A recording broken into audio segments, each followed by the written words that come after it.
राधे राधे आप सभी को, जय माता दी। और मैंने अपने दिन की शुरुआत हमेशा की तरह करी। मंदिर से आने के बाद वही लगी थी मैं अपने घर के काम में। और अब तो मेरी ननद भी आई हुई है छुट्टियों में यहाँ रहने के लिए, तो काम सुबह मेरा थोड़ा सा और ज़्यादा लेट होने लग गया है, क्योंकि सुबह जब चाय पीते तो बैठ जाते हैं गप्पे मारने, इधर उधर की बात करते, चुस्की लेते हैं चाय की। सुबह चाय पीने के बाद उसके बाद फिर मैं लग गई थी अपने वही घर के काम में। और इधर ये गबरू है और खिंचातानी करने लग रहा हमेशा की तरह। ये जहाँ मैं जाती हूँ वही मेरे पीछे पीछे घूमता रहेगा इस तरीके से मासूम सा चेहरा बना के। अब इसको छोड़ के मैं लगी फिर गई किचन में, सबके लिए नाश्ता बनाया, सबको नाश्ता कराया। और नाश्ता कराने के बाद फिर रसोई की पूरे के अच्छे से साफ़ सफाई की कि आज मुझे डॉक्टर के जाना था कि इसकी दादी की आंख में कुछ लग गया है। वो जो वाइट आंख का वाइट वाला हिस्सा होता है ना, वो बिल्कुल रेड रेड हो रहा है। वो दिखा चेकअप करवाने के लिए मुझे आज जाना था दादी को लेके हॉस्पिटल।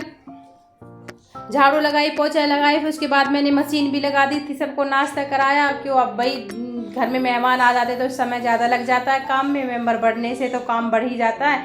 और सारा काम फटाफट निपटाने के बाद खाना खाया। और खाना खाने के बाद खाना खाया था इधर मैंने बैठ के, तो मेरी भांजी आई हुई है, वो कह रही थी मामी मैं कोल्ड कॉफ़ी बनाऊंगी। मैंने कि तुम्हें जो बनाना है बना लो भाई, मैं तो अब तैयार होके खाना खाने के बाद डॉक्टर के जाऊंगी दादी को लेके। तो इधर ये कॉफ़ी बनाने लग गई और इसने बनाई कॉफ़ी यहाँ पे। ये बनाने लग रही है मिक्सी में, तो कह रही थी ऐसे हमारे तो ऐसे बनाते हैं। इधर मेरी बेटी इसको रोस्ट करने लग रही है, कह रही है तुम्हारे वहाँ अच्छी नहीं बनाते, मैं अच्छी बनाती, तूने बिगाड़ दिया, दूध खराब कर दिया। दोनों कजन आपस में इसी तरीके से बहस करने लग रही थी। मैंने कि तुम बना के पीते रहना, मैं तो चली जाऊँगी। उन्होंने बोली टेस्ट करना मामी कैसी बनाई। मैंने कि बिल्कुल टेस्ट करूँगी। और फिर जब बनाई तो खुद पी गए दोनों के, तब तो हमसे पूछा भी नहीं। बोले बहुत टेस्टी बनी, बहुत टेस्टी बनी। मैंने कि आप बनाई खुद ने ही पी और खुद ही तारीफ़ कर रहे हो, हमें तो चखाते। पर वो ये बच्चों ने अपने दूध से अपनी कॉफ़ी बनाई और इधर ये पी रहे हैं। फिर मैंने थोड़ी सी अपनी बेटी के में से चेक की, तो वास्तव में अच्छी बना रखी थी इसने कॉफ़ी। और फिर उन्होंने कॉफ़ी के साथ खाए कुरकुरे। और ये मेरी बेटी वो भांजी इधर अपने कुरकुरा का पैकेट वहीं भूल गई थी, ये लेके आई। डोली मेरे कुरकुरे तो उधर ही रह गए, मैंने तू भी खा ले अपने कुरकुरे। और इधर ये दोनों जनी बैठ के खा रहे हैं कुरकुरे। और सारा काम ख़त्म करने के बाद मैं तैयार हो गई। और तैयार होने के बाद इसकी दादी को लेके जाना था, मैंने बताया हॉस्पिटल कि इसकी दादी की आँख का चेक कराना है मुझे आज। और इसे मैं कह के जा रही हूँ कि पीछे से ज़्यादा कुछ किचन को फैला मत देना, कभी सोचे कि घर में कोई भी नहीं है, बस बुआ है। और बुआ की तुम मानोगे नहीं, और बुआ को भी साथ के साथ किचन में लगाए रखोगे।